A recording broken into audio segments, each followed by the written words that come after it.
What happens when you take Starfield and turn it into an actually good planet simulator? I don't know, but it probably turns into a game like this. Mylittleuniverse takes you and throws you into a Settlers of Catan building simulator. Now by that, I don't mean you're a construction worker in Catan or whatever. No, I mean you're the one who's setting up the board. And I never realized it could be so fun. The main thesis of this game is that you're this orange dude, and you're going to be traveling between 8 planets to gather the resources to get to the next planet. Along the way, you're essentially a god for each planet, reconstructing each of them from the waters that's left. And while you're doing your godly behavior, you'll occasionally be attacked by the locals, and that's fair, you only created them after all. And at the end of the game, well, I have no clue.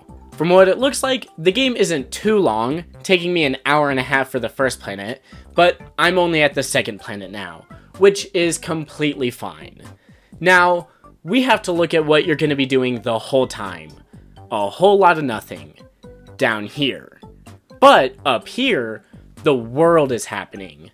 By default, all tool use is set to automatic, and as a pro, seasoned gamer such as myself, I love it this way.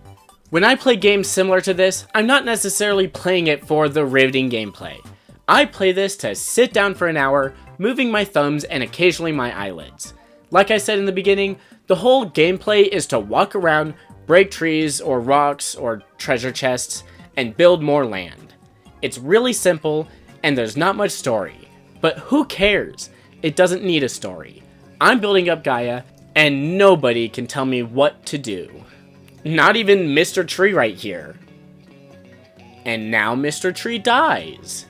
So, the combat in this game is nothing to scoff at, which means it's really not worth the time scoffing at. It's the exact same as harvesting resources, except now your resource has a knife and can walk. It's basically London. All you need to do is light evasive maneuvers, then it's your turn to run up and slash her a couple times. I don't hate the combat, since, again, I'm not really doing all that much. But by the end of Gaia, the first planet, when you're working on the volcano, it starts to be a nuisance when you're trying to build up a section of land and the same 2 lava heads keep respawning and picking a fight for no reason. Which is why I'm so glad I finally unlocked the level up making all enemies pacifist. Wait a minute, you're telling me this game has leveling up? Yeah, I forgot that too. It's pretty easy to miss with just a small little icon in the corner here. But after a little while, you level up and unlock a new upgrade, or ability.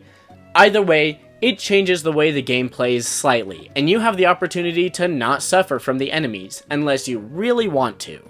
Or just accidentally walk into and murder them. Now, let's roll back to the gameplay for a moment. Initially, I was a little disoriented with how the camera controls work here. Since the game plays on a rather small sphere, it takes some creative choices with the camera and opts to pan around the player rather than free look. But also, that panning has a bit of an arc, so it just all felt weird starting off. But after no more than an hour and a little bit of sensitivity adjustment, everything felt perfectly natural. Now, as it's an indie game, I feel I should talk about the music. It's incredible. It's the perfect atmosphere for a game like this. Now, when I play games, I usually have the volume very low or completely mute, since my brain is victim to the Gen Z disease of needing constant simulation. So, while playing games, I have YouTube playing in the background.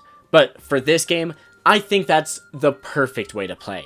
It doesn't need all my attention, but with its light natural music and Scott the Woz in the background, I'm having a great time. Now, this is a bit off topic, but I noticed how I was drawn to mention the music of this game, as opposed to when talking about Tears of the Kingdom or Pikmin with their music. All these games have great music, but there's something about this being an indie game that makes the music all so much more important. I don't know what makes it so, but I like the music we got here. While gathering gameplay, I died for the first time, and it turns out, when you die, your level is reset. I think this is a perfectly good way to detract from losing a fight. And I feel I partially mistreated the combat in the way I described it. It's not bad at all. Simplicity doesn't mean it's bad. Minecraft has simple combat. Bad example, bad combat. But Mylittleuniverse is perfectly simple with its combat. The complexities of combat all come from who you're facing, and there's some decent combat challenges. Again, all you're really doing is evading, then walking into the baddie, but you know what? That's all you need. So that about shows my feelings for this game. It's fantastic, and if I didn't have to make this video or have to go to classes, I would never stop playing this game. But I do, and I did, and I can't.